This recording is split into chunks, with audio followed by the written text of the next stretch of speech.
Hey guys, tonight we drift along a dirt path that smells like damp pine and old rain, where the moon is a thin blade above us and the cicadas keep time like patient drummers, and where the torii half swallowed by roots looks less like a gate and more like a mouth that forgot how to close. I raise my palm to it anyway, as if I can calm a forest, and the lacquered red flaking from the wood powders my fingertips like ash. And that is when I realize the night has leaned in to listen, closer than any friend and quieter than any enemy, and I should probably mention the playful warning that is humming in my chest. You probably won't survive this. But we both smile at the melodrama because it is bedtime and we prefer a polite menace to a loud one, so I say what I always say before we step across the threshold. So, before you get comfortable, take a moment to like the video and subscribe, but only if you genuinely enjoy what I do here, and if you are awake enough to type, post your location and your local time, because I like to imagine our little lanterns of wakefulness scattered across the map like fireflies. Now, dim the lights, maybe turn on a fan for that soft background hum, and let us ease into tonight's journey together. I walk beneath the gate and the temperature dips as if the forest has its own etiquette about visitors. A hush that tastes like wet stone and green bark seeping along my tongue. The path narrows into a ribbon threaded through bamboo, and each stalk is a soldier at ease.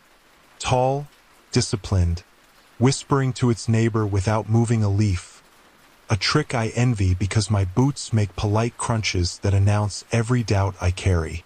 Somewhere to the left water talks, against rock, a thin voice insistent that I would follow if I was not preoccupied counting my breaths like coins I might have to spend. Later, a paper charm flaps from a branch ahead, printed with kanji that the moths respect more than I do, and I think, yes, this is the entrance exam, a test with no proctor and no answer key. Only the question, how gently can you move through a place that does not want you? A twig snaps, and there is a flash, not of light, but of attention, mind gathering itself into a single listening blade, waiting for armor to sigh or a scabbard to cough, and nothing obliges, which somehow feels worse. I tell myself history is a shelter you can carry, like a lantern with a stubborn wick. I remind myself that in 1603 the Tokugawa shogunate tightened its knot around the country and later wove a near-sealed world with edicts we now call sakoku, and that fact is as solid as the gate behind me, and still, how strange that facts do not warm the fingers when the night is this damp. I also remember something delightfully offbeat I once read, that some samurai kept singing crickets in tiny cages for company and luck, little chirping metronomes for patience.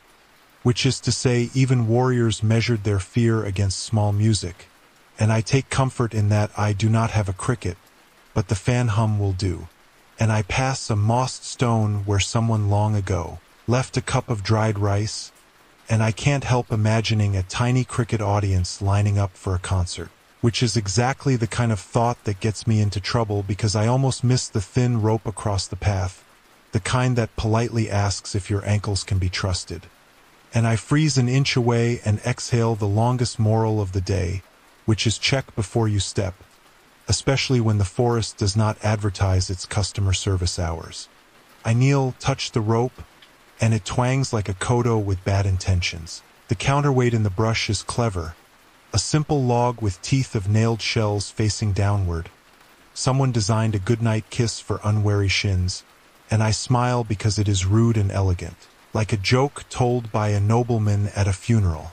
With 2 sticks I nudge the knot loose, lower the log, and hang the rope like a tired snake on a stump, promising myself to remember this trap because I have a feeling the forest appreciates callbacks. A wind that does not move the bamboo still manages to find my collar, and I decide that is fair. The world is full of selective service. Ahead, a ring of stones marks where fires once stood. There is charcoal that yields to my fingers, and even though my brain knows charcoal is old, my nose insists it smells a little like last night's soup. I squat at the circle and see the impressions of geta in the hardened mud, the twin teeth of wooden sandals arranged in careful stance, and my mouth forms a hello that I swallow because the good manners of the living are wasted on the past. I picture a man with a face like an unread poem setting rice to boil, setting helmet to the side, and I wonder if he practiced Aido cuts into the mist or simply warmed his hands. And I hear a chuckle, mine, because either way he was trying to look cool in front of a fire, which is the oldest human sport second only to pretending we were not lost 5 minutes ago. I keep moving, paying with more breath coins because the trail lifts into the ribs of the hill, and the moon metal above thins again behind cloud silk. A faint clanging drifts in from nowhere, 2-3 notes out of time like a blacksmith with naps between strikes. And I stop, tilt my head, and wait for the pattern to complete itself. It does not, so I complete it for it, stepping where the sound might have originated, which is how every ghost story begins, with a listener who hates unfinished songs. The clanging resolves into a branch tapping the iron hoop of a half-buried bucket, and I relax. And then I do not, because in the bucket is a mask, lacquer cracked, fox snout, whiskers painted in silver, the kind worn at shrine festivals when humans admit they are not the only storytellers. I lift it, find the inside smooth with the polish of many faces, and I ask it the only question worth asking, what do you want me to see? And my reflection answers by looking braver than I feel, which is a nice feature and terrible advice. The path bends. I bend with it. The sound of water grows confident. I step out into a clearing where a stream unspools across dark stones, and the moon throws down a silk road I could almost walk. And I kneel to drink because mouths do not care about poetry. The water is cold, with a mineral bite that scolds my teeth. Beneath the surface glimmer things that look like coins. And I reach, scoop, and find not coins but the brass eyes of old Suba, sword guards, freckled with green. Someone offered their weapons to the stream, or the stream collected their jewelry the way time collects our excuses. I line 2 of them on a rock, circles like little moons, and whisper an apology I do not feel qualified to give. I think about the word Bushido, how smooth it feels in mouths now, and how historians still debate whether what we call the samurai code was an ancient creed or a later construction, burnished in the Edo piece and polished in Meiji mirrors to reflect the virtues the present wanted to see. The forest does not vote in that debate, but the trees lean like elderly judges, and I decide the safest answer is that people are always tidying the past to make the future behave, which is both comforting and a little creepy, like a perfectly folded kimono waiting in an empty room. A fox barks in the distance, brief and bright. An owl blinks a syllable of disapproval. Somewhere a stag crashes through the underbrush, possibly offended by my assessment of historical methodology. And I stand, wipe water from my mouth, and feel the mask at my belt grow heavier in that way objects do when they insist on being characters. I tell it very politely that it can have 2 lines later if it behaves. Says nothing, which is professional, and I appreciate the restraint 3rd joke. Even the props out here have unions. The first real shiver arrives not from cold but from the sensation of an audience, the opposite of loneliness, like I am walking across a stage that has been waiting centuries for its one-man show. The bamboo clacks once as if someone backstage nudged the scenery. The damp air smells of iron and plum blossom, a combination that should not make sense until you remember memory is basically a fragrance factory with better marketing. I see, at the edge of the clearing, a second torii crumpled into the earth like a sleeping giant's knee, and beneath it a scatter of offerings, folded paper cranes black with mildew, a child's marble, a rusted coin that might actually be a coin this time, and I bow without knowing why. The way you bow to a photograph before you recognize the face. I tell you I am fine, and I mean it the way you mean it when the floor just shifted an inch. I tell you I can feel the 20th night, from here, stretched like a wire far across the forest. And if I listen hard enough, I can hear it humming, and the wire hum includes a promise and a price. I start walking again because standing is an invitation. The forest appreciates motion that does not panic. I adjust my breathing to the rhythm of the stream. I count 5 steps per inhale, and the arithmetic soothes the part of me that wants to classify every shadow. The moon loosens its blade shape and becomes a bowl, and if I tilt my head just right, I can drink from it with my eyes. The path forks. Each branch is unhelpfully equal.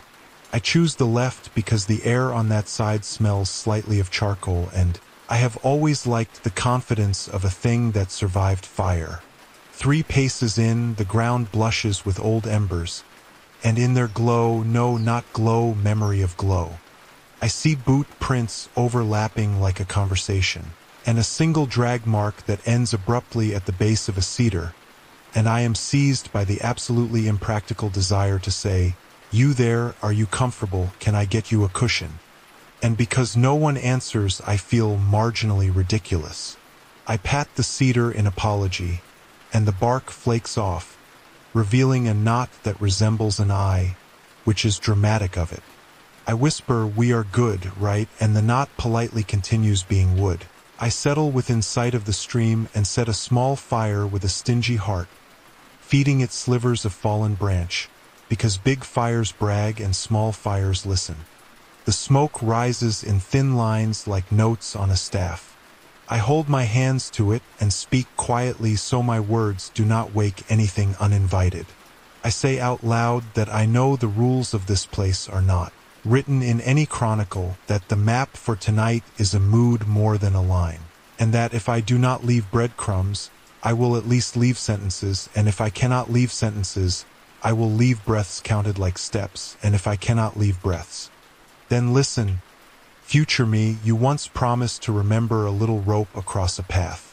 The fire answers with a pop like a well-timed joke, and I laugh because of course it does. Above me, the moon performs the ancient trick of pretending to be calm so that mortals can imitate it.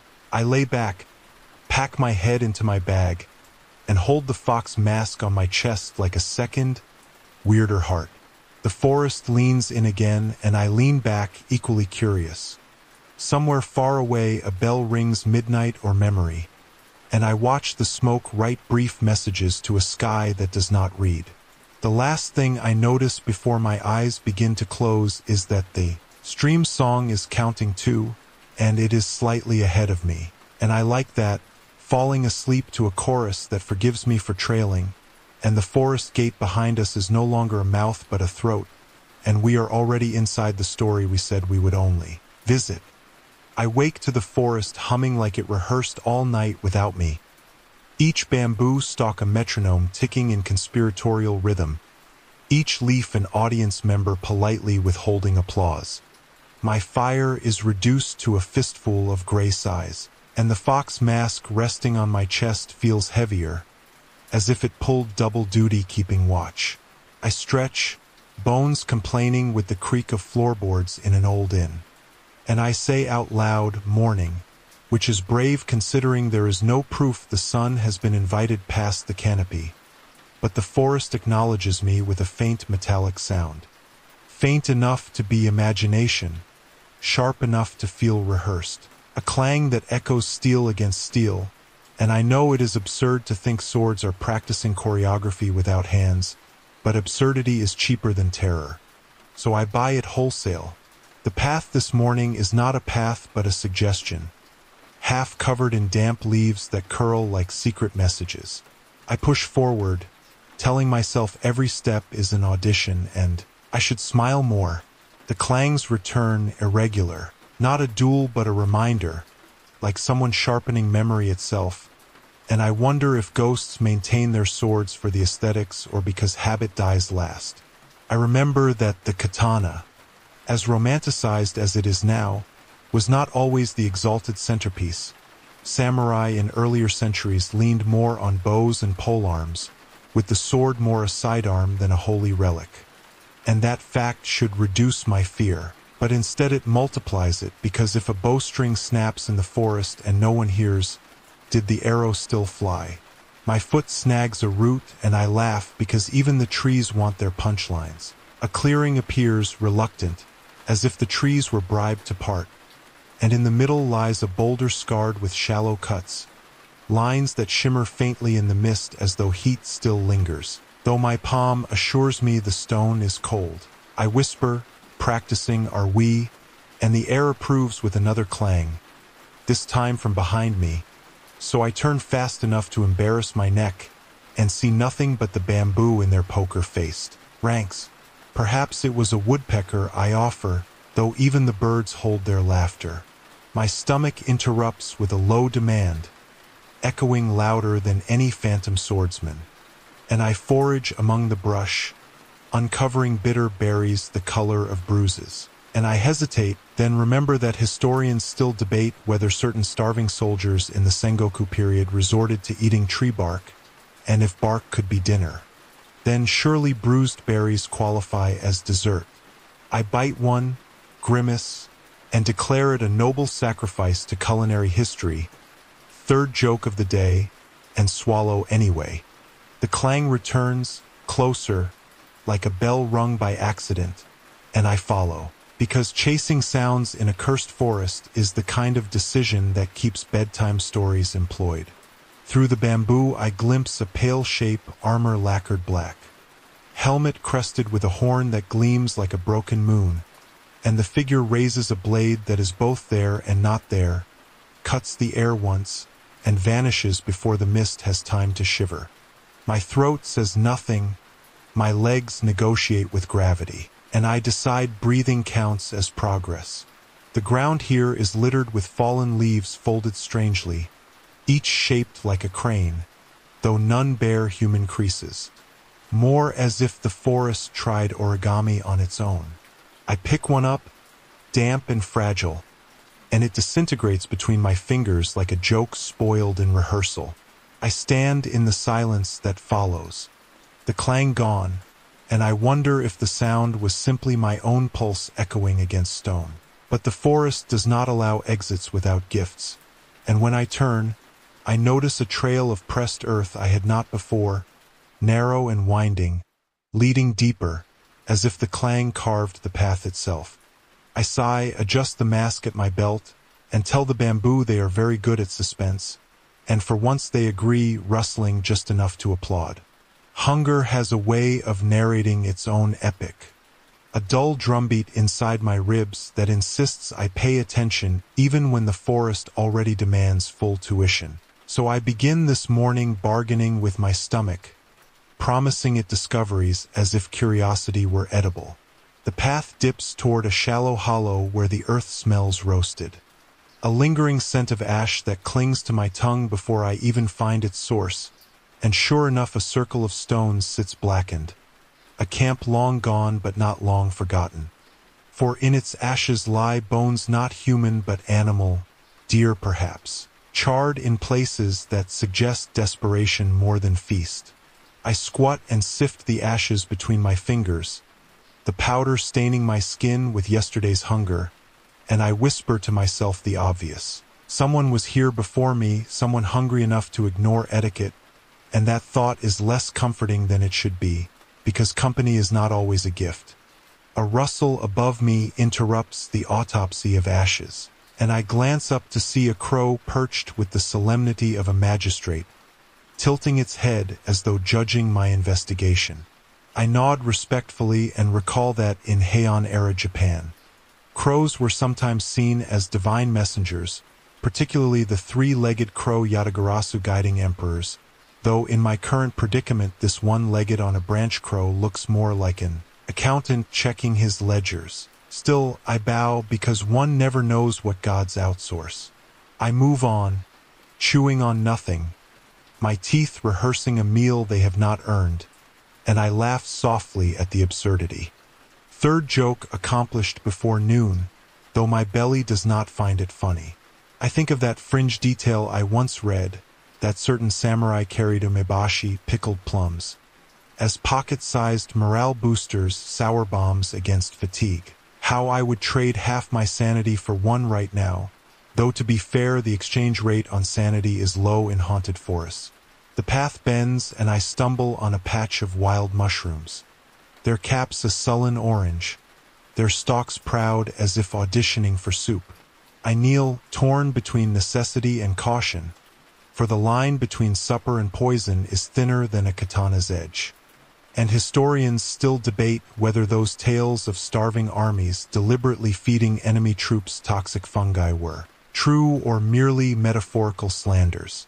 The forest offers no referee, so I pluck two, smell them, and tuck them into my pouch with the solemnity of a gambler pocketing dice. A stream trickles nearby, shallow enough to reveal a carpet of pebbles, and I kneel to wash the ash from my fingers. The water is bitter with minerals, the kind that scolds rather than refreshes, but it cools my skin and convinces me I am still tethered to something alive. Across the stream I notice a crude fire pit like the one before, smaller, newer, smoke-stained just enough to suggest recent use, and I wonder how many of us wander here hungry, leaving breadcrumbs of charred bone and soot for the next trespasser. I cannot decide if the forest is feeding us or feeding on us. The crow caws once from behind, startling me enough to splash water on my sleeve, and when I turn it is gone, leaving only the echo of its ledger. I exhale, sling my pack higher, and march on, telling my stomach to wait a little longer because ash and hunger are teachers. Strict ones, and if I graduate this class alive, I may finally learn what the forest thinks I am worth. The mist curls low tonight, wrapping around my knees as if it has hands, each tendril tugging me toward the faint glow ahead, and I realize with a chill that light in this forest is never neutral. It is either lure or warning, rarely lantern. I creep forward anyway, hunger muttering louder than caution, and soon the glow resolves into a cluster of lanterns floating at different heights, swaying as if tethered to invisible strings, their paper sides painted with faded characters that flutter when I approach, though no wind stirs. I whisper hello, because politeness seems like currency here, and one lantern dips closer, its flame trembling like a nervous host, then drifts back into formation, as if acknowledging my existence but refusing to commit. My pulse is louder than their flames, and I remember that in Edo period Japan, ghost lantern tales, chachinobake, were told of paper lanterns sprouting eyes and tongues after years of service, punished for their loyalty by transformation, which feels uncomfortably similar to employees in certain modern offices. Though I keep that joke to myself until the silence grows heavy. Then I chuckle quietly and count it as my first quip of the night. I extend my hand toward a lantern, half hoping it will warm my palm, half dreading it will bite. The paper crackles softly, and inside I glimpse not flame but a tiny moth, its wings glowing with unnatural heat. And when it flutters against the paper, the entire lantern brightens, a chorus of wings from the others echoing until the clearing glows like a midsummer festival no one was invited to. The sight stirs something almost tender, but then I notice the lanterns are moving as a group, drifting deeper into the bamboo, pausing when I pause, coaxing me to follow, and I remember the rule of fairy tales: never trust a procession that does not advertise its destination. My feet argue with my brain, and hunger sides with my feet, so I follow, each step crunching too loudly, until we arrive at a shallow pond rimmed with stones. The lanterns circle above it, their reflections quivering in the black water, and in that mirror I see myself multiplied, standing among endless silhouettes of armor and masks behind me, though when I turn the clearing is empty. My heart seizes and I laugh sharply, second joke, a brittle sound that insists on being brave, though even the moths flutter quieter in response. I kneel at the pond, dip my fingers in, and find the water surprisingly warm, as though the earth beneath it remembers fire, and I wonder if this is gift or trick. Historians still debate whether such forest ponds served as ritual sites for ascetic monks, training in darkness to transcend hunger and fear, or whether later generations simply draped them with myth. Either way, the lanterns have brought me here, and when I lift my fingers to my lips, the water tastes faintly of plum wine, which is either miraculous or terrifying. A lantern drops lower, almost brushing my shoulder, and for a moment I think I hear a voice sigh my name, but it is only the crackle of its moth beating. The paper walls. I rise slowly, thank them as if they are hosts, and step back from the pond, promising myself not to drink further, because bargains with forests are always paid in installments. The lanterns drift upward in unison, higher, higher, until they dissolve into the mist like sparks swallowed by the night, and I am left alone at the pond's edge. The water smoothing itself into stillness, my reflection steady now, solitary, and I murmur my third joke into the silence. Well, at least the moths did not ask for rent, and I walk away, each step echoing as though the forest applauds my poor attempt at humor. The forest seems quieter tonight, which is rarely good news. Silence here is never absence. It is a strategy, and I feel it pressing against my ears as if daring me to break it. The bamboo opens just enough to frame a clearing washed in moonlight, and there, between the shadows, I glimpse him, or rather the suggestion of him, an armored silhouette standing perfectly still, helmet crest rising like an antler against the pale sky.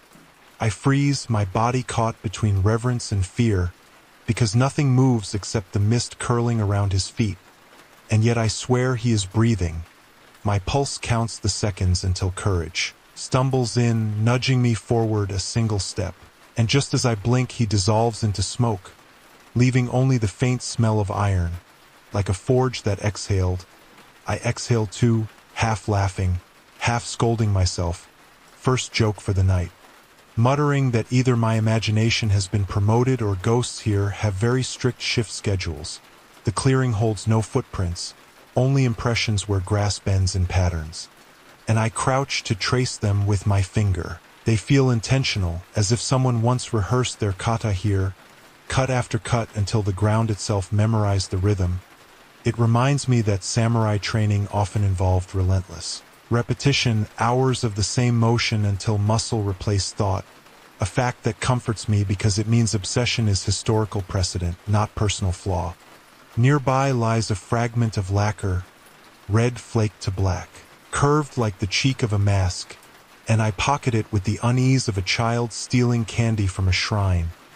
I whisper into the emptiness, asking the air if he will return.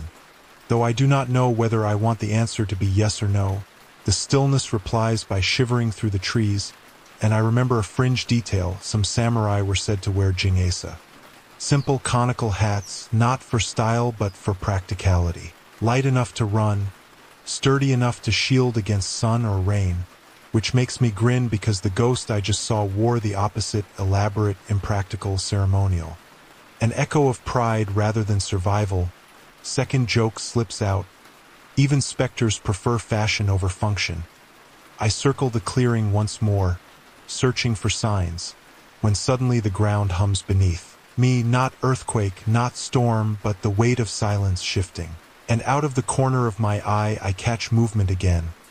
Another shadow, same armor, same poise, but this time when I blink, he does not vanish, he simply turns, as if to walk away. And the trees swallow him whole. I lurch forward, compelled, though reason claws at my shoulders to stay back. At the edge where he disappeared, I find only a bamboo stalk freshly scarred with a blade, its fibers curling like lips mid-sentence. Historians still debate whether the so-called samurai spirits guarding forests were inventions of frightened villagers or retellings of real deserters hiding in exile. But the debate does not comfort me here, not when I press my palm to the cut bamboo and feel it warm, as though the strike happened moments ago. Third joke comes thin. Whispered more to myself, at least he did not ask me to spar, because my form is terrible. The forest does not laugh, but it allows me to leave, which I decide is its version of applause. I retreat from the clearing, every step rehearsing the memory of that armored shadow, wondering whether he is protector, warning, or mirror, and knowing I will see him again, whether I want to or not. The bamboo leans close tonight as though the stalks have drawn lots to decide which will overhear me first, their green ribs creaking with patient gossip, and I walk slower than usual, half because my legs ache, half because I sense the forest prefers anticipation to speed. A faint glow threads between the trunks ahead, not the warm orange of lanterns but a colder shimmer, silver with hints of blue, and I approach carefully until I find a stream wide enough to be a small river, its surface glossy as lacquer. But what stops me is not the water. It is what lies beneath. Pale shapes aligned like offerings, curved and hollow. A riverbed littered with bones, antlers, ribs. Skulls of animals that never agreed to be sacrifices, and some pieces sharper, thinner, disturbingly human in silhouette. I crouch at the bank and touch a fragment. It is slick with algae yet firm, an old truth unwilling to crumble, and I murmur to myself that history is nothing if not a collection of stubborn leftovers, which makes me laugh nervously, first joke, because nerves deserve disguises.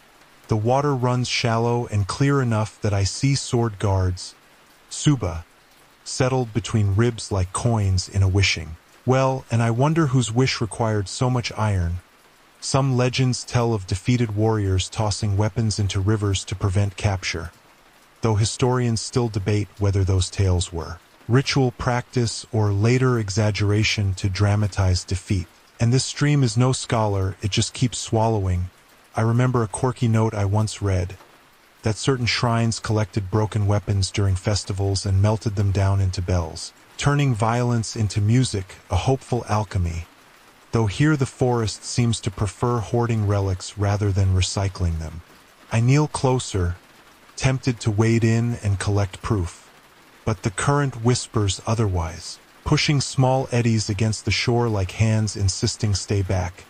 So I compromise by skimming the surface with my fingers, and the chill climbs into my bones faster than courtesy should allow. I pull away, watching the ripples spread across skulls that grin with waterlogged patience. And in the disturbed reflection I see movement, a samurai kneeling opposite me, head bowed as though drinking, but when the ripples still, it is only my face looking pale and uncertain.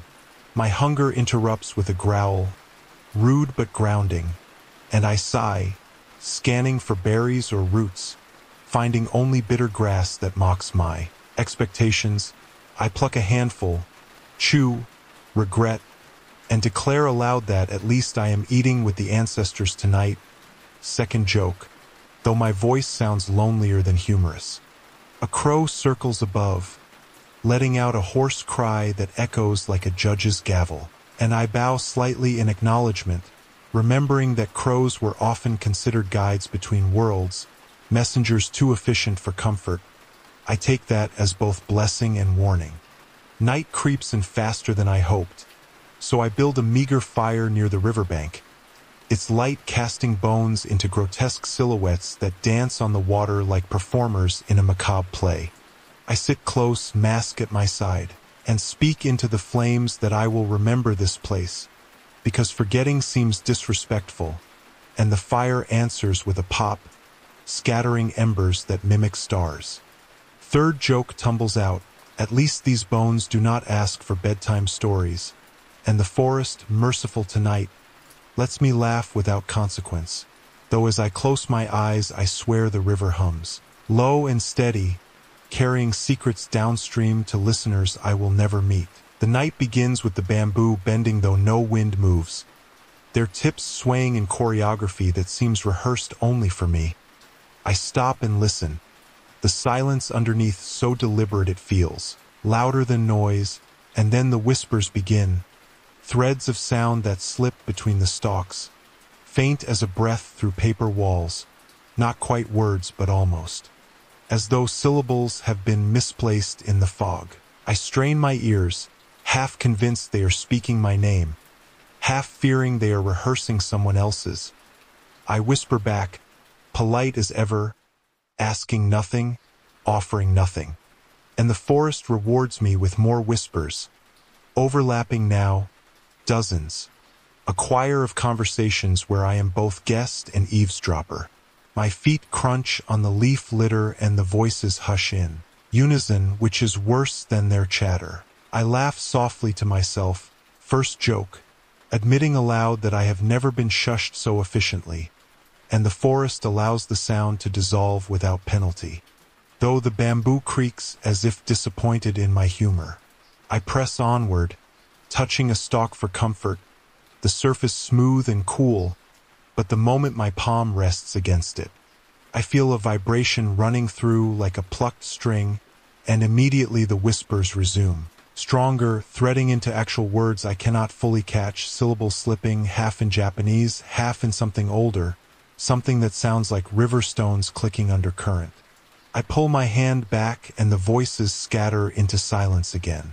My stomach interrupts with its ongoing campaign for attention, rumbling so loud it startles a nearby fox into darting across the path. Tail flashing white in the gloom, I grin and mutter, second joke, at least someone else here found dinner, and my voice makes the bamboo tilt conspiratorially, as though they approve of the joke's cruelty. I recall that in folklore, foxes were tricksters, kitsune said to speak in human voices when the mood suited them, and the way this one vanished so cleanly makes me wonder if I have already mistaken an animal for a whisperer. Historians still debate whether the earliest tales of talking foxes were moral lessons for gullible peasants or allegories wrapped in fur, and tonight the debate feels less academic than personal. I step carefully into a hollow where the air hangs thicker, a pocket of mist that tastes of iron, and there the whispers converge, circling around me like gossip. My breath fogs out of rhythm with the mist. I clutch the fox mask at my belt for courage, and just as suddenly as they began, the voices vanish again, replaced by one sharp crack like bamboo splitting. Though none around me break, I freeze, pulse hammering, then force a laugh, third joke, well, at least someone's practicing percussion. And I turn, making my way out of the hollow before the forest votes me off its stage. As I retreat, the bamboo straighten, whisperless, the silence wrapping around me again like a damp blanket, and I realize with both relief and dread that the forest only speaks when it wants to. And tonight it wanted to remind me I am not the only narrator here. The trail tonight feels suspiciously generous, smooth earth unbroken by roots or stones, as though someone swept it in. Anticipation of my arrival, and that alone makes me wary. I slow my steps, ears straining until I spot it. A thin rope stretched ankle-high across the path, almost invisible in the moonlight. My chest tightens at the memory of the earlier snare, the way the forest set homework I barely passed, and I crouch to study this one, the knot tied with precision, counterweight hidden in the brush, a log studded with jagged shells waiting to swing. Like a rude pendulum, I exhale and mutter, first joke. Apparently the forest is running a franchise of booby traps. Consistency is commendable, and the night swallows my sarcasm politely.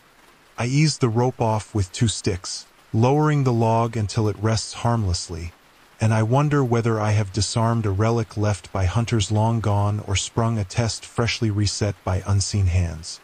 Either option unsettles because absence should not feel this attentive.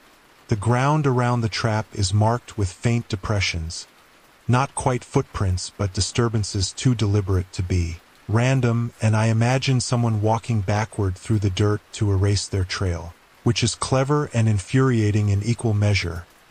I whisper thanks to whoever left the warning and move on, though my shoulders twitch at every shadow. It strikes me that the forest is not merely hostile, it is pedagogical, forcing me to learn its curriculum of vigilance, like the samurai discipline of Zanshin, the state of total awareness, a concept historians admire but still debate whether it was as widely practiced as romanticized. And here I am, the unwilling student, enrolled without tuition. A quirky fact drifts to mind, that some Edo period villagers strung small bells across paths not as alarms against intruders but to scare off animals, and I grin bitterly because the forest has upgraded bells to weapons, Efficiency at the cost of charm. Second joke spills out, though I assure the trees I would still prefer. Bells, and their silence suggests disagreement. Hunger gnaws, but I push it down, focusing instead on the fox mask at my belt, tracing its cracked whiskers with a thumb as if it might blink and advise me. Instead, the mask remains dignified in its silence, which makes me laugh. Third joke, apparently even inanimate companions get stage fright. The path eventually splinters into two forks, one marked with another rope trap, the other strangely clean, and I hesitate, reasoning that the trapped path must guard something worth finding. Yet the clean path is suspicious in its welcome. I stand there longer than I should, fireflies flickering like impatient audience members, until finally I choose the trapped way, telling myself curiosity is a more honorable death than comfort. And as I step into the shadows beyond the rope, the forest seems to lean in with interest, ready to see whether I deserve to keep learning. Moonlight pours over the clearing like rice from a tilted bowl, and the bamboo make a ring of quiet witnesses. I stop at the edge because the ground feels rehearsed, smoothed by many feet, and the air tastes of old iron and incense. I know it is ridiculous to think I am on time for an appointment made centuries ago. Yet the night has that punctual hush, a pause before actors enter, and then two figures step from the mist as if drawn with a brush dipped in silver, armor soft with age, cords darkened by damp, blades held low. I crouch behind a stump and forget to breathe, my heart already clapping even though no one asked for applause. The taller figure turns his wrist and the katana catches the moon in a thin line. The shorter shifts his feet in a cat stance I recognize from manuals I once skimmed. And for a heartbeat everything is so still the stream nearby seems embarrassed to make noise. Then they move, not like men brawling but like calligraphy correcting itself. A curve answered by a stroke answered by a dot. Steel speaks once, twice, and sparks jump like tiny festival fireworks that forgot their date. The taller presses. The shorter yields. There is a hum in the air as if the forest tuned itself to watch. And I realize with a shiver that I am seeing a dual history does not admit, a rehearsal that never earned a footnote, and still my eyes will not let it end. I slide a hand to the fox mask at my belt, a superstitious anchor, and whisper to whatever listens that I am only observing. Like any polite traveler, first joke slips out. I promise not to leave a bad review. And the leaves accept the joke with a dignified rustle, which is the forest version of rolling its eyes. The fighters circle, feet whispering in the grass. And I think of a plain fact of the long peace, that during the Tokugawa-era war receded and schools of swordsmanship flourished, thousands of kata drilled into muscle, a choreography performed more often in practice halls than on battlefields. Perhaps this is why the movement before me feels both ritual and mortal, a ceremony performed in secret by men who were supposed to argue in courts not with blades. I remember also that dueling to the death was technically forbidden under the Bakufu, punishable as common violence. Yet tales of vendetta and crossing blades multiplied in the literature like lanterns at a summer fair. Historians still debate how often real lethal duels occurred, compared to stylized stories that fed a public appetite for sharp romance. And I, an audience of one, cannot solve the debate with my eyes. I can only watch the moon write its footnotes across their helmets. The shorter man faints, steps in.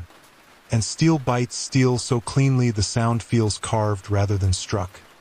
The taller pushes him back toward the stump that hides me, and I flatten as politely as a person can flatten without becoming paper. The shorter sees the roots and pivots. Clever, the taller overcommits by a finger width. And in that finger width the world opens. A sudden cut that stops a hair from the throat. Not touching, only promising. Both freeze. The shorter holds the promise like a cup brimming. The taller concedes by lowering his eyelids. And the silence swells until even the stream holds its breath. Then both step away. Blades return to scabbards with the soft punctuation I have grown to love. And they bow, a bow that is deep and unhurried, not triumph or defeat but agreement. The duel dissolves not in blood but in form, and I realize the forest had been waiting for an ending with manners. Second joke asks itself out of my mouth. Excuse me, I did not dress for the occasion. And my whisper floats up to perch on a leaf where it preens. I want to call to them, to ask who set the match, who wrote the rules. But the taller man turns his head as if he already heard the question, and that alone tucks my voice back inside. He removes his helmet, and for an instant his hair releases a faint scent. Not sweat, not smoke, something floral and resinous that the breeze presses toward me. And I recall a curious detail from old accounts, that some warriors perfumed their helmets or hair with incense before battle so that if they fell their heads would smell sweet. A vanity that feels tender and unsettling. A reminder that even courage wants to be remembered kindly. I close my eyes against the ache of it, and when I open them the men are already walking apart. Not enemies, perhaps not friends, simply people who agreed to a geometry only they understood. They disappear without footfall, and the clearing relaxes. The bamboo shoulders settle. The stream remembers to speak. I remain half-crouched like a note left in the margin, thinking about the way stories claim certainty, thinking about the famous duelist Miyamoto Musashi, whose own book paints victory with a confident brush, yet scholars still argue which duels happened as told, which were embellished by later admirers, which were strategic theater in an age when reputation could be armor. The debate scratches pleasantly at my brain because it proves that even legends are draft documents, flexible until someone stops editing.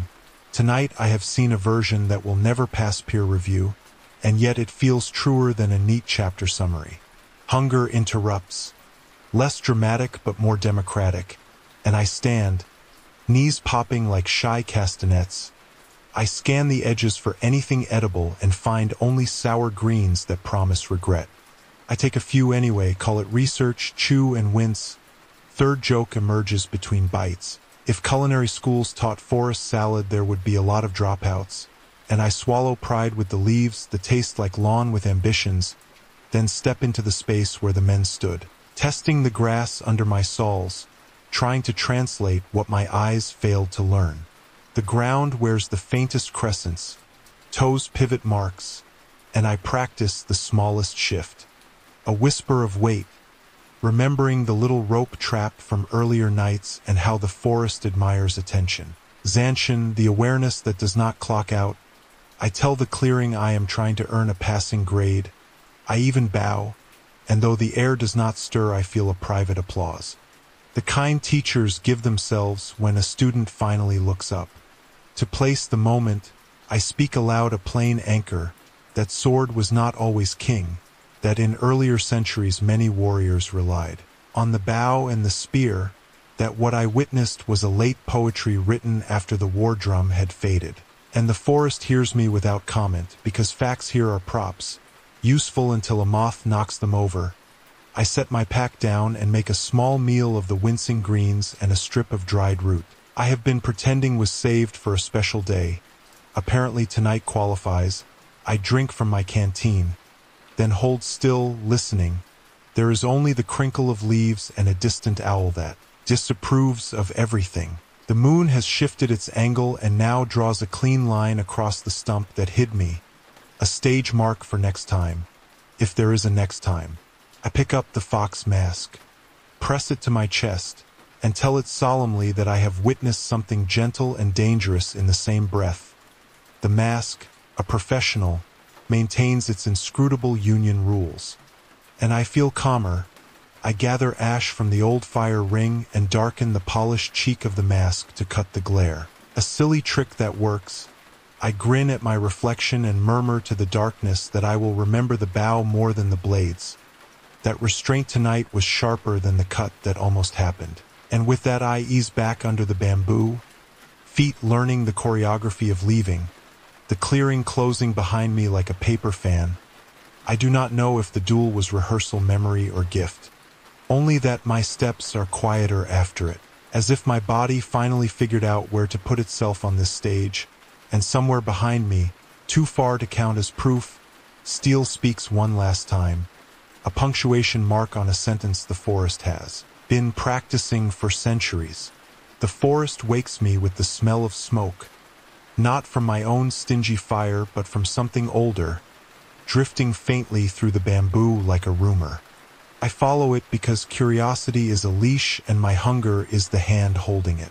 The trail narrows until it presses my shoulders and then opens into a hollow where stones form a circle, their surfaces blackened, their gaps stuffed with ash that still smolders faintly. I crouch and stir the dust with a stick, finding shards of parchment curled into charred petals. One corner spared enough to show ink strokes, characters that cling stubbornly to meaning even as the paper crumbles. I squint, tracing the shapes. They speak of warnings, of those who entered and did not return, of vows to the gods of the forest that went unpaid, and the edges are burned exactly where the sentences would have explained how, as if the fire was an editor with poor timing. I sigh and mutter, first joke, nothing like a spoiler cut off mid-sentence, and the bamboo politely ignores my sarcasm. The parchment smells of resin, my fingers sticky with old ink, and I think of how records often survive not in chronicles but in scraps like this. Half warnings, half confessions. Historians still debate whether the countless lost travelers of Sengoku wars became fuel for folklore or were simply forgotten by families too busy with their own survival. And here I kneel with the evidence of someone's attempt to leave a trace, a failed note that still managed to reach me. A quirky thought arrives that some Japanese scrolls were once repurposed as wrapping paper for merchants, sacred words protecting mundane goods, and I wonder if the scrap ever wrapped rice or tea. Before becoming prophecy, the idea makes me laugh under my breath. Second joke, maybe I have just unwrapped my own expiration date. I tuck the surviving fragment into my pouch, unsure if it is relic, curse, or bookmark, and scan the hollow, noticing how the ash scatters outward like footprints, each gust rewriting who might have stood here. I follow a faint trail of gray that winds toward a crooked cedar, its trunk scarred with shallow gouges like claw marks but cleaner, deliberate. I press my palm to them and the wood is warm, unsettlingly so, as if whoever cut these lines only just left. My stomach growls again, dragging me back to my more immediate doom. I search the underbrush, find roots pale and stringy, and chew them with resignation, muttering third joke through a grimace. The forest cookbook really needs an editor, and I swallow anyway, grateful to feel less hollow even if only symbolically. As dusk deepens, I light a tiny fire from twigs, careful not to anger the circle of stones that already proved its appetite for parchment. I sit close, fox mask balanced on my knee, and speak to the flames that I have inherited someone else's warning and that perhaps that is enough. The fire snaps once in reply. A punctuation mark and I lie back, staring through gaps in the bamboo at a sliver of moon, wondering if it too once read the rest of the parchment before it was burned, and if it remembers the part one was not allowed to see. The trail dips into a valley tonight, a bowl of shadows that smells faintly of dust and damp straw, and as I descend I realize the silence has changed again. Not the tense hush of traps or duels, but the heavier quiet of a place that remembers too much. At the bottom of the slope I find the outlines of houses, roofs sagging, walls leaning, an entire village asleep in abandonment. I step carefully between collapsed beams and broken shutters, the air thick with the scent of old smoke and mold, every doorway yawning like a mouth that forgot its words. I whisper a greeting anyway because manners matter even with ruins. First joke slips out, sorry for dropping by without bringing sake, and the silence receives it with a draft that brushes the back of my neck. The ground is littered with scattered sandals, get a half buried in moss, bowls overturned as though dinner was interrupted mid-bite, and I think of historical accounts of villages emptied overnight, some by famine, some by orders of marching armies, others by plague that erased entire households. Historians still debate whether the more sudden disappearances were real events or legends spun later to warn against divine wrath. And tonight the argument feels academic only until I notice the hearths, still blackened but not entirely cold, as if the villagers only just left when the mist thickened. I wander into the largest structure, perhaps once a meeting hall, its beams etched with characters, prayers, or names. Hard to tell in the dim light, and a quirky thought surfaces, that in some regions people carve tally marks into pillars to count years of good harvest, turning houses into ledgers. And here the notches run uneven, as though the accounting ended mid-decade. Abruptly unsatisfied, my hunger protests again, sharp and unkind, and I rummage among the wreckage, finding jars toppled and cracked, grains spilled long ago and hardened to pebbles. I pop one into my mouth out of spite and nearly break a tooth, muttering second joke. Well, at least the menu here is consistent with the ambience, and the rafters creak disapprovingly. In the back corner of the hall sits a child's toy, a carved wooden horse missing one leg. Its paint faded but its eyes still wide. I crouch, touch the little figure, and for a moment the air shifts, carrying a laugh that is not mine. Light and fleeting, gone before I can decide if it was memory or mimicry. I clutch the fox mask tighter and thank the toy for not finishing the sentence. I step back into the open, the moon now filtered through clouds, and the village seems smaller for my intrusion, as though shrinking to erase itself from my map. Third joke slips out. This place could use a real estate agent with nerves of steel. And I grin into the mist because humor feels like currency here, a way to buy just enough distance to keep walking. I leave the hollow behind, the weight of its hollow homes pressing against my back until the trees swallow the roofs and I am alone again. Except, of course, the forest does not allow true solitude. It only lends the illusion until it decides otherwise. The path narrows into a corridor of crooked pines and the air feels thicker, resin and damp earth mixing in my throat. I walk slower because each tree leans just a little too much, their roots gnarled like clenched fists, and then I see it perched on a stone.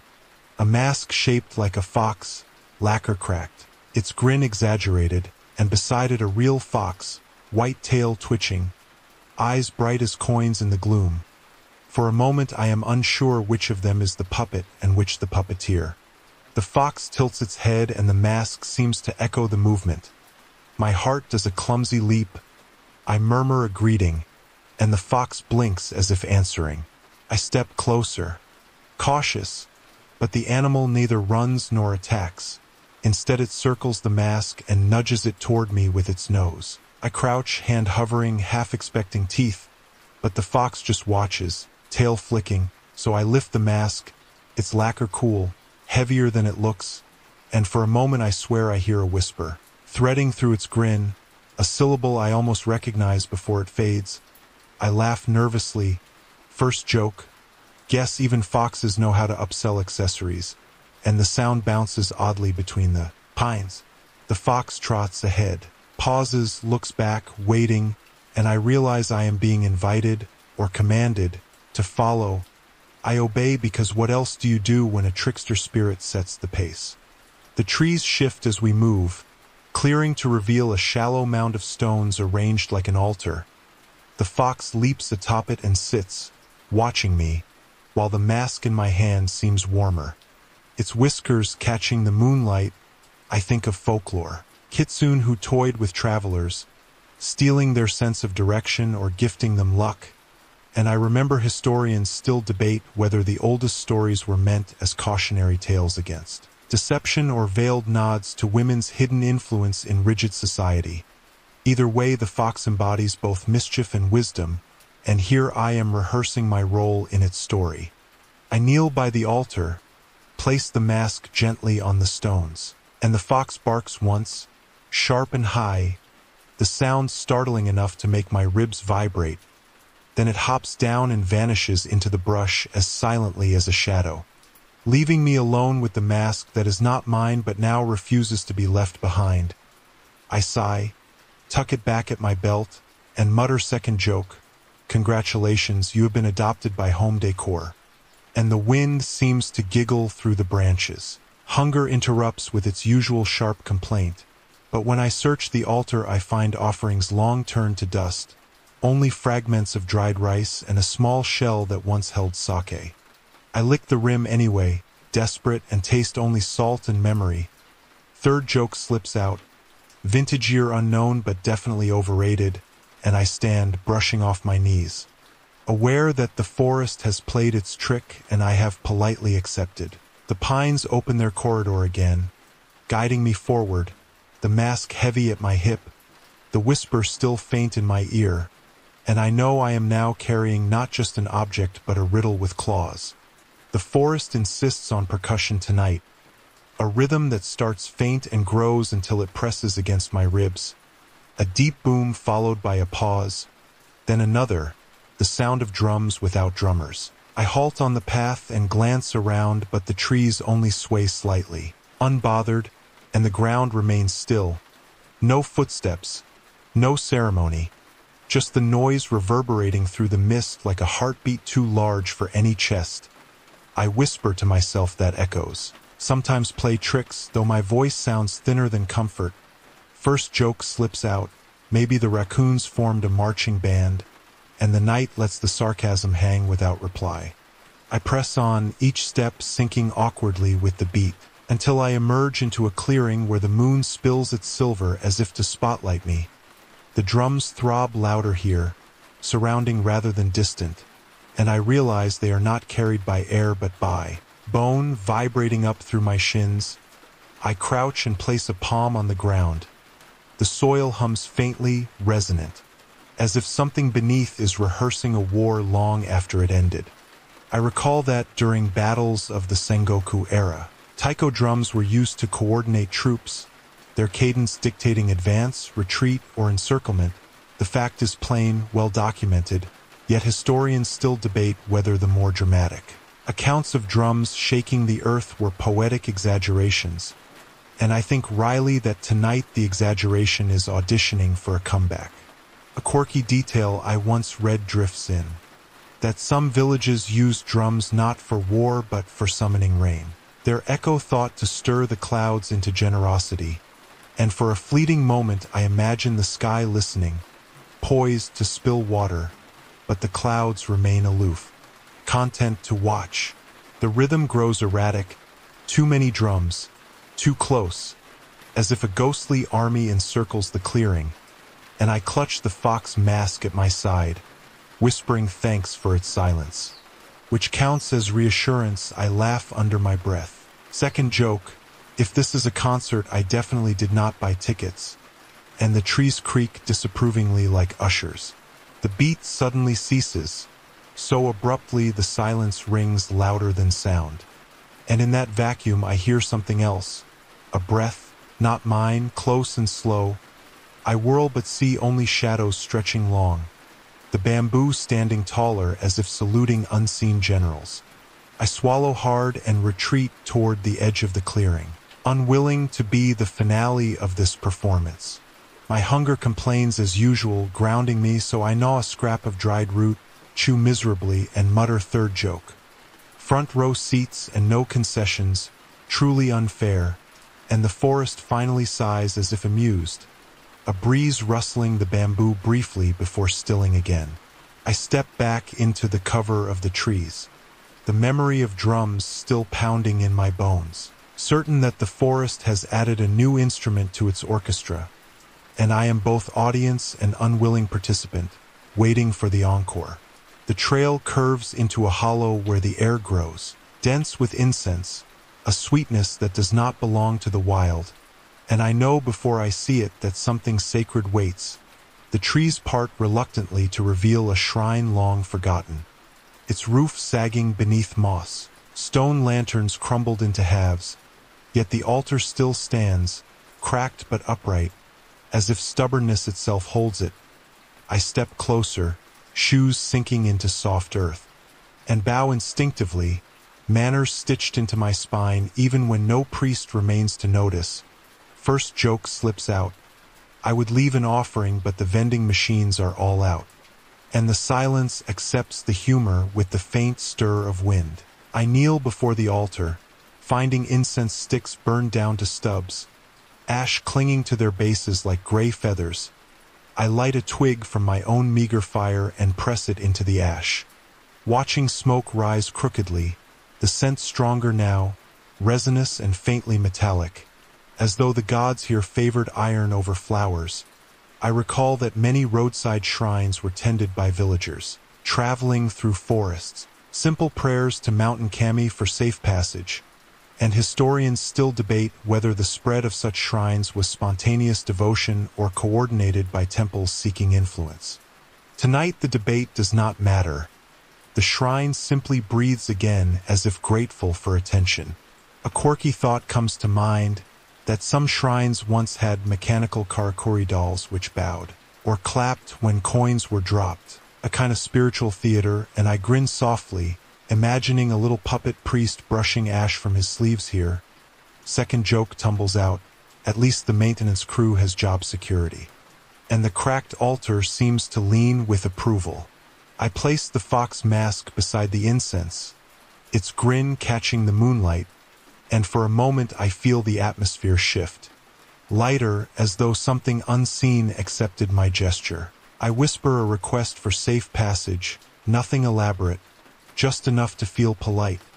And then I notice the shadows lengthening behind the altar, forming the faint outline of a figure kneeling in. Return, no face, no features, only posture. I bow again, deeper, and when I lift my head the shadow is gone. Hunger prods at me, so I unwrap a handful of bitter greens.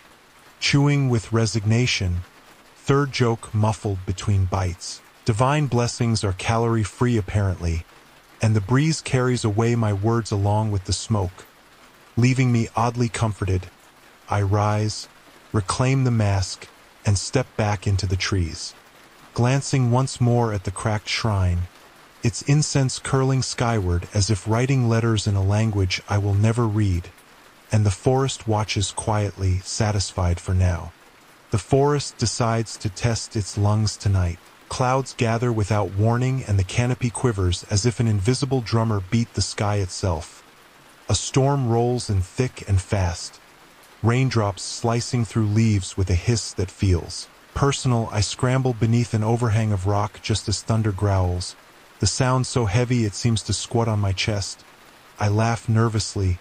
First joke, nothing like free percussion lessons in surround sound, and the echo bounces around the hollow as if critiquing my delivery. Lightning rips across the treeline, a white blade unsheathed and then sheathed again before my eyes finish blinking.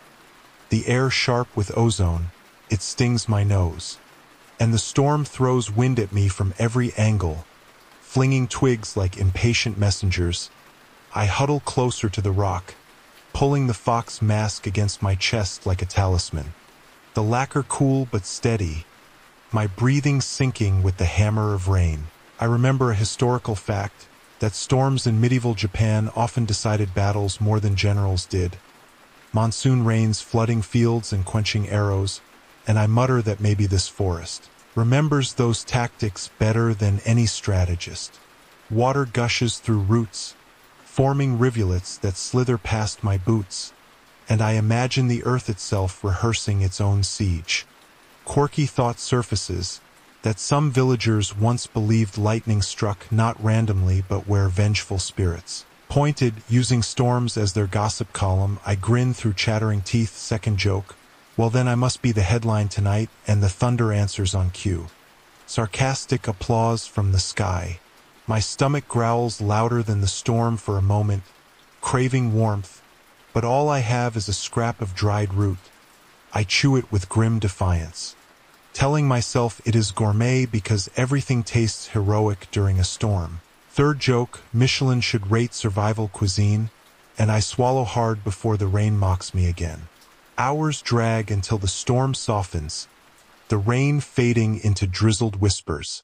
Thunder muttering further away, the forest slick now, every leaf glistening as though polished, and the air suddenly chilled enough to make my bones clink. I step from the overhang cautiously. The mud sucking at my boots, the path transformed into a ribbon of black glass. Treacherous but oddly beautiful.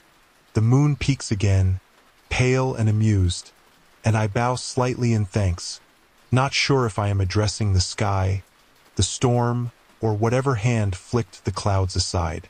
I keep walking, drenched but alive, the fox mask heavier at my side, the forest quieter as if satisfied I passed another exam. I find him at twilight where the storm left the path combed flat.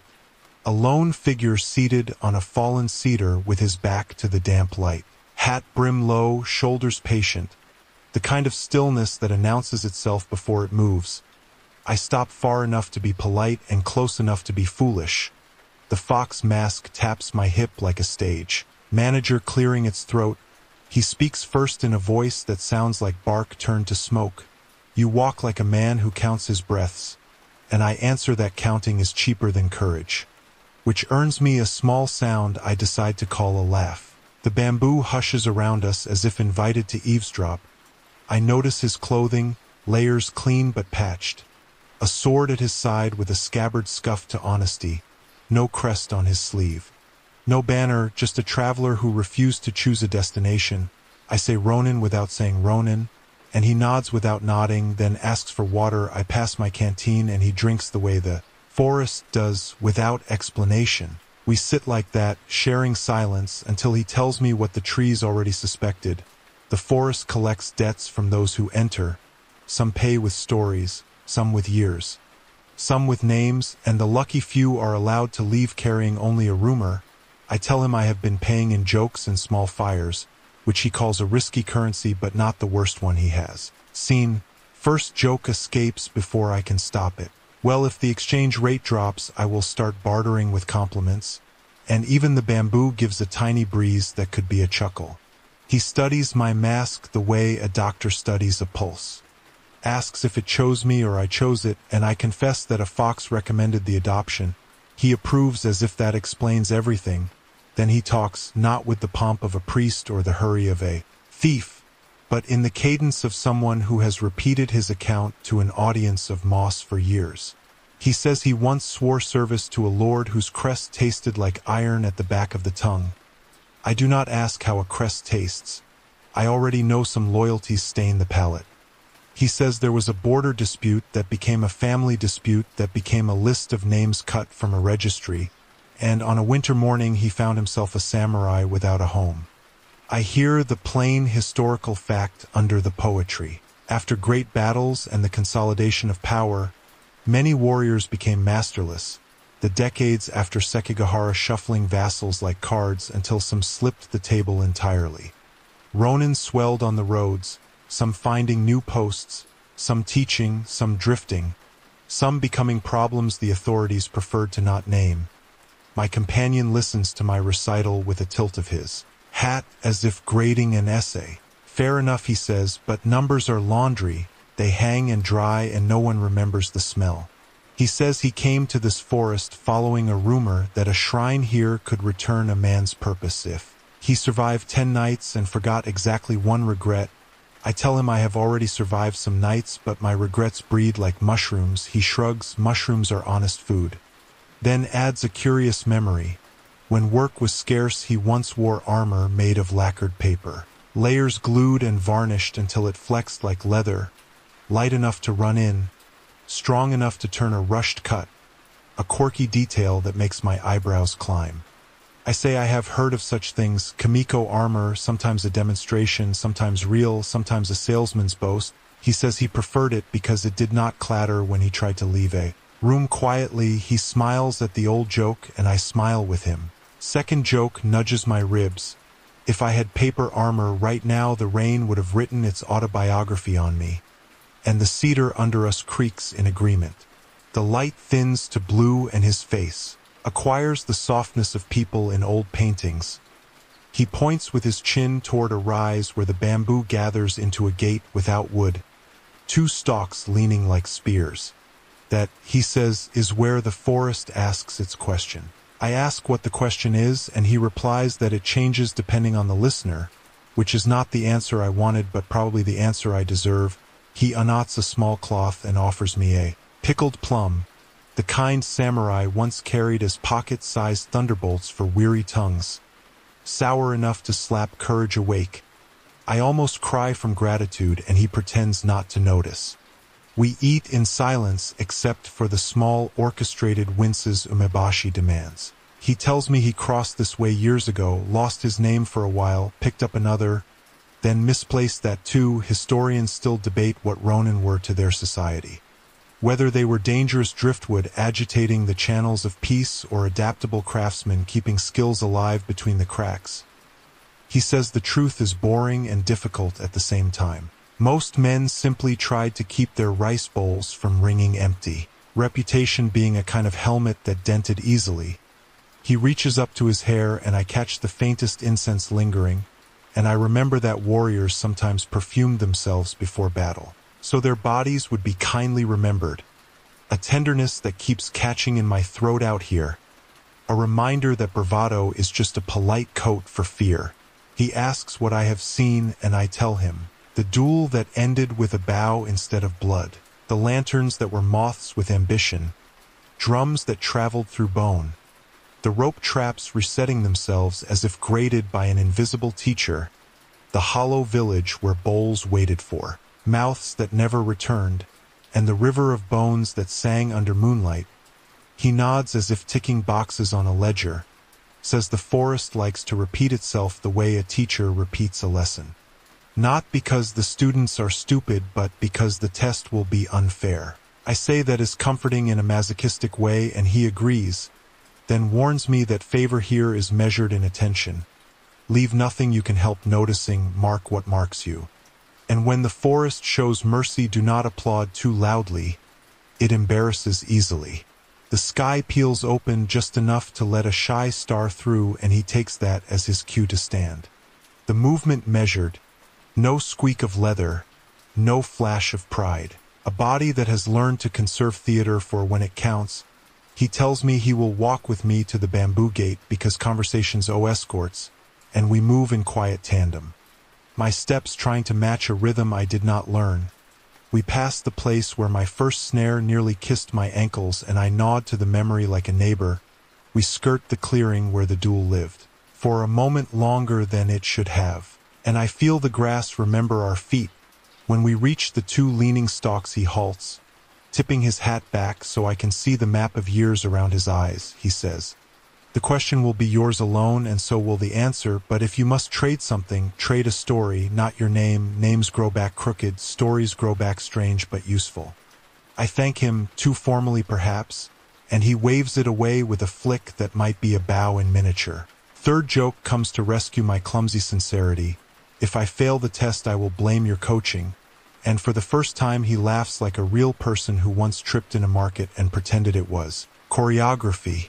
Before I can ask the thousand things queuing in my mouth, he steps back and the mist obliges his exit, swallowing him with the tidiness of a curtain call.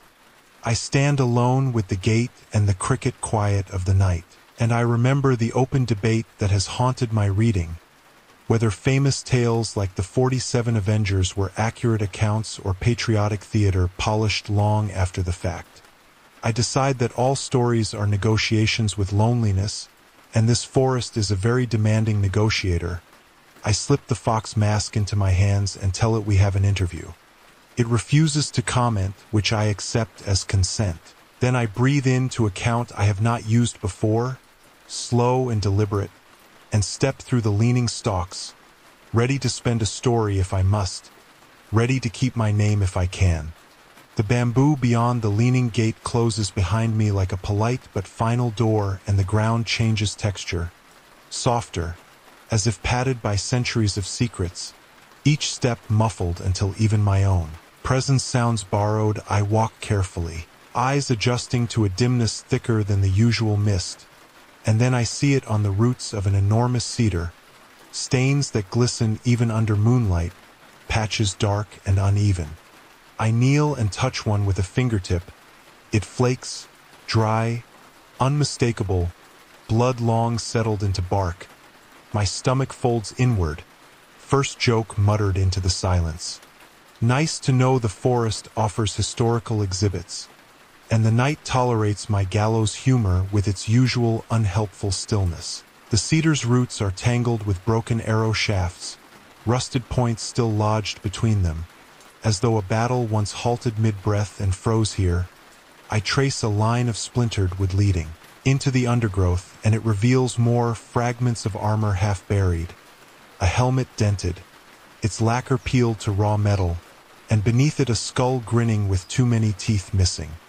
I recoil, then force myself to breathe, reminding my panic that this is only evidence. But the forest disagrees, because the air smells faintly of iron again, fresh rather than ancient, and my skin prickles.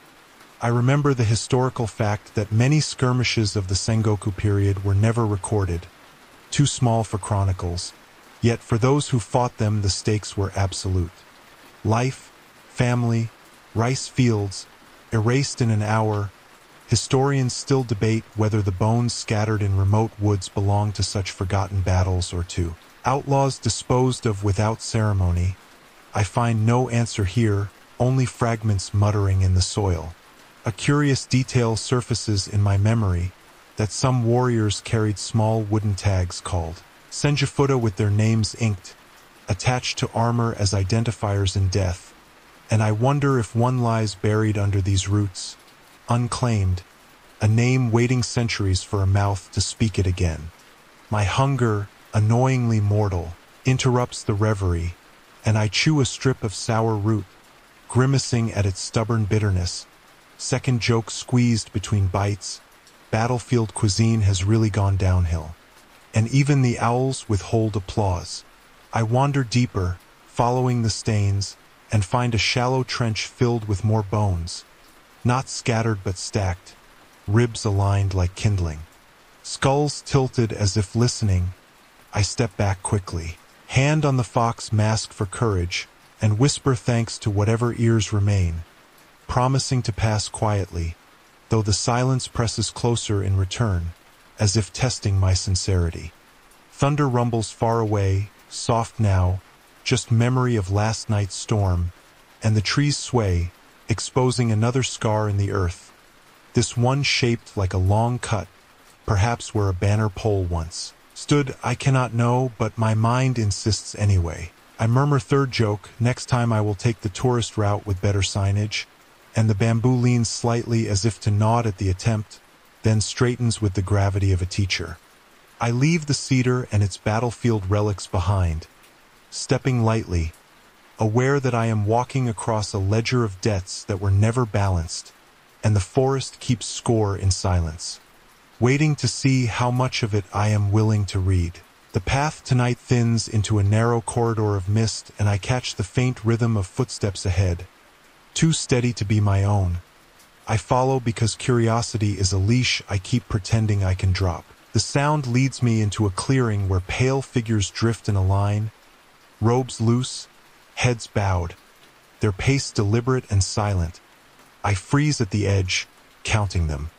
1, 2, 3, then losing count as the fog folds them into dozens. Their procession endless, each figure carrying nothing yet moving as though burdened. I whisper first joke under my breath. Great. I have stumbled into the forest's parade without an invitation, and the words die quickly, absorbed before they can echo. Their faces are blurred, not hidden by masks but erased by distance that exists even when they are near. I step closer, my boots crunching on damp leaves, but the procession does not falter. They pass within arm's reach, and yet none brush me. None acknowledge me. They flow like smoke around a stone, leaving me standing in the eye of their ritual. My breath shallow, the fox mask heavy at my hip. I clutch it like a passport that may or may not be valid. I remember a historical fact that in some Buddhist sects, night processions of monks chanting sutras were believed to guide restless spirits, calming them before they grew troublesome. And I wonder if what I witness is that intention twisted, repetition without prayer, motion without peace. Historians still debate whether tales of the Hyakki Yagyo, the night parade of 100 demons, were allegories for social fears or reflections of ritual gone uncanny. Either way, I seem to have joined the audience. A quirky note comes to me that villagers once hung mirrors outside their doors to confuse wandering spirits. The belief that ghosts could not resist staring at their own reflection, and I glanced down at the polished curve of my mask, briefly tempted to raise it, but decide against it, unsure whether I want these pale travelers to remember themselves. The procession continues, winding into the mist, and I step carefully into their wake, each figure dissolving ahead until only the sound of synchronized steps remains. I follow for a time, mesmerized, until I notice they leave no footprints, the earth beneath them untouched, damp leaves unbroken, and my skin chills with the realization that only my own trail scars the ground. I stop abruptly, unwilling to risk being counted among them, and whisper second joke, imagine explaining this to a census taker, and the fog ignores me with bureaucratic efficiency. My stomach growls again. Desperate for distraction, I dig out a scrap of dried green, chewing bitterness as if it could anchor me. Third joke slipping out between chews. Even ghost parades do not offer concessions. And my voice sounds too loud, too alive, bouncing back from the trees with rude clarity. The pale figures thin, their steps fading, until the forest folds them away entirely, leaving me in the clearing alone, the silence so total it feels like the moment after a bell stops ringing. I bow, unsure to whom, then turn back toward the darker path, every step suddenly precious because it still leaves a mark. The clearing opens into two paths tonight, both narrow, both lined with bamboo that lean in like spectators awaiting my decision. I stand at the fork long enough to hear my own pulse exaggerate itself, and the fox mask at my hip feels suddenly heavier, as if it wants to vote. First joke muttered aloud. Democracy apparently works one mask, one vote, and the trees do not object. The left path smells faintly of smoke, the right of wet stone, neither promising safety. Both rehearsing menace. I remember that in medieval times crossroads were considered places of spirits, thresholds where boundaries blurred, and historians still debate whether offerings at such forks were meant to appease local kami or simply to bribe luck. Either way, the choice was never just geography, it was a wager, and I am already late to the table. I picked the left path because smoke at least suggests fire, and fire suggests warmth. But after 10 steps the air thickens, shadows lengthening in unnatural angles, bamboo stretching taller as if mocking my smallness, and I glance back to see the fork erased. The right path gone as though it never existed. The forest correcting my test paper. My stomach growls in complaint and I chew a strip of dried root, grimace at its refusal to taste like anything but wood. Second joke squeezed between bites. Maybe I should ask the forest for a menu next time, and my chuckle comes out brittle. The path twists, narrowing further, and I find small objects scattered in the dirt. Charms made of folded paper, senjafuda plastered with names. Though the ink has run, smudged into illegibility, I crouch to pick one up and the paper crumbles into ash between my fingers, vanishing before I can claim it. I whisper thanks anyway, a reflex, and tuck the memory into my pouch as if it were tangible. A quirky thought arrives uninvited, that some travelers used crossroads to tie riddles onto trees, believing answers might be revealed by dawn, but here the only riddle is survival, and the dawn is not a reliable judge. I press forward, the bamboo closing so tight I brush against them with each step, and their creak sounds like whispers deciding my fate. My breath grows shallow, my body tense, and then the path abruptly widens into another clearing, empty, too empty, the silence heavy as a verdict. I realized the crossroad was not about direction, but about acceptance. Either way, I was meant to arrive here. The illusion of choice a courtesy at best, I sigh. Third joke pushed out to steady myself, so the forest is basically running customer service surveys, and I shake my head at my own humor. But the mask feels a shade lighter, almost approving. I set down my pack, kneel briefly in the moonlight, and tell the trees I understand their trick, even if I do not appreciate it. Then stand again, stepping carefully across the clearing toward the next shadowed trail. Every sense sharpened by the knowledge that choices here are less about where and more about who I will be when I emerge. The night tastes of smoke before I even see the glow, a bitter tang curling against the back of my throat. I push through the bamboo and find a hollow where stones are stacked into a circle, flames leaping higher than any of my cautious campfires. The fire looks alive in a way that feels less like warmth and more like hunger. I edge closer, hand resting on the fox mask, and realize the heat is wrong, too intense for the small fuel at its base. I mutter first joke into the night, nice to see someone here knows how to cook properly, and the fire spits a spark in response as if insulted. My stomach growls, hopeful, but I hesitate, because the flames cast shadows that do not match mine. Long figures stretching and twisting in directions the firelight does not justify.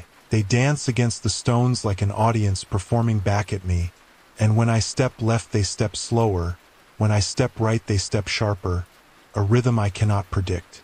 I kneel and see what burns at the core, not logs but offerings, bowls, pieces of armor blackened, and bones charred white, the forest feeding its appetite with what others left behind. I remember the historical fact that fire in Japanese warfare was both weapon and terror, used to flush enemies from forts, to starve them of supplies, whole villages reduced to ash, and I realize with a shiver that perhaps this blaze remembers. Historians still debate whether such burnings were strategic brilliance or atrocities dressed in justification, and I stand too close to that argument now. A quirky thought slips in that some shrines once carried sacred fire year to year, tended without pause, believed to embody continuity itself, and I wonder if this is the forest's parody of that. An eternal flame that feeds on fear. Second joke tumbles out. Pity they do not hand out merit badges for surviving arson by ghosts, and the shadows lean forward like they almost agree. I reach into my pouch and pull a twig, hesitate, then push it into the blaze. The flames roar greedily. But as the twig disappears, the fire drops suddenly, shrinking to embers, as though satisfied by tribute, leaving the clearing shivering in its absence. My hunger protests louder than before, but the heat lingers on my skin. Sweat cooling quickly, and I realize I have passed a threshold. Not victory, not safety, but an earned permission to continue. I sit in the glow of the dying embers, chewing a scrap of bitter green, grimacing as usual. Third joke whispered to myself. Forest fire cuisine definitely won't get a Michelin star, and I laugh quietly enough that the night almost softens. When I stand again, the embers wink once like a bow, then fade entirely, leaving me in moonlight, and I walk out of the hollow knowing I have survived 20 nights. But the fire has taken more than it gave, and somewhere ahead the forest hums with secrets still unpaid.